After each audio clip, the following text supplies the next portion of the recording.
pleine guerre d'Indochine, cet affrontement qui oppose les troupes de l'Union française aux forces militaires du Viet Minh. Replongeons-nous dans l'enfer de la cuvette de Dien Bien Phu avec vous, Philippe de Villiers. D'abord, je voudrais dire que mardi dernier, à Aubagne, dans un hommage magnifique, la Légion étrangère a commémoré une page d'héroïsme, Cameron, 1863. Vous y étiez, je crois. Vous avez donc assisté à une cérémonie très émouvante. On apporte sur un coussin la main de bois du capitaine d'Anjou qui s'est illustré lors de cette bataille. Ce coussin a été porté par un ancien combattant de l'Indochine. Prisonnier, oui. Et qui va sur ses 100 ans. La musique que je voudrais vous faire entendre et que vous entendez, grâce à Ben,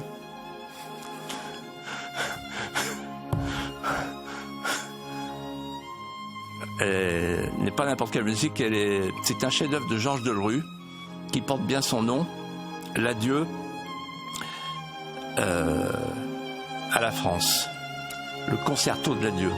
En fait, c'est l'adieu de la France à l'Indochine. C'est une bataille qui est la dernière.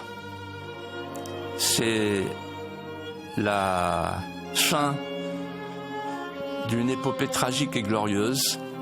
Je revois quelqu'un que j'ai bien connu et qui s'appelait le général Bijard, gorge serrée, visage douloureux, qui me raconte: on nous a envoyés là-bas, au casse-pipe, comme les sentinelles avancées de l'Occident contre la montée du communisme. Et puis un jour, Paris nous a lâchés. 12 000 hommes dans une cuvette, entourés de collines chéries. 12 000 hommes immolés, pris au piège.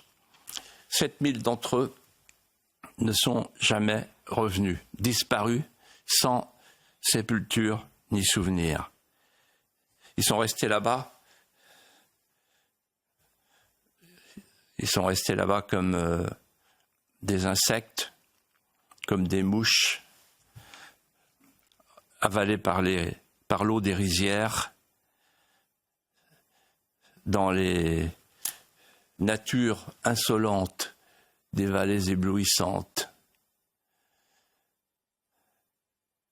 Écoutez cette musique, elle dit beaucoup plus que tous les mots qu'on peut prononcer, parce que seul l'archer peut descendre dans les profondeurs des âmes secrètes, blessées, inconsolables.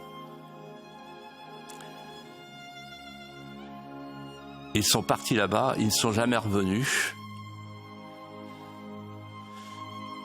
Et l'hommage aujourd'hui leur est rendu. Hommage aussi aux sentinelles du soir, à Élie de Noix de Saint-Marc, qui disait ceci, et c'est pour moi comme une devise: si demain on doit ne plus comprendre qu'un homme ait choisi de donner sa vie pour quelque chose de plus grand que lui, alors c'en sera fini de tout un monde et peut-être même d'une civilisation.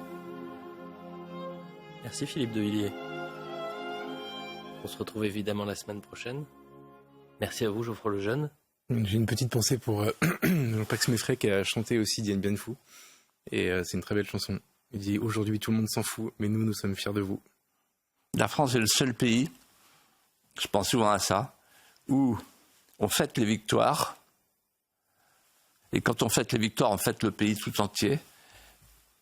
Mais on commémore aussi les défaites, parce que dans la défaite française, il y a le panache de Cyrano. Et donc, il arrive que la défaite soit plus belle que la victoire. Parce que la victoire, c'est celle des armes, et la défaite, c'est la grandeur des âmes. Et c'est la France.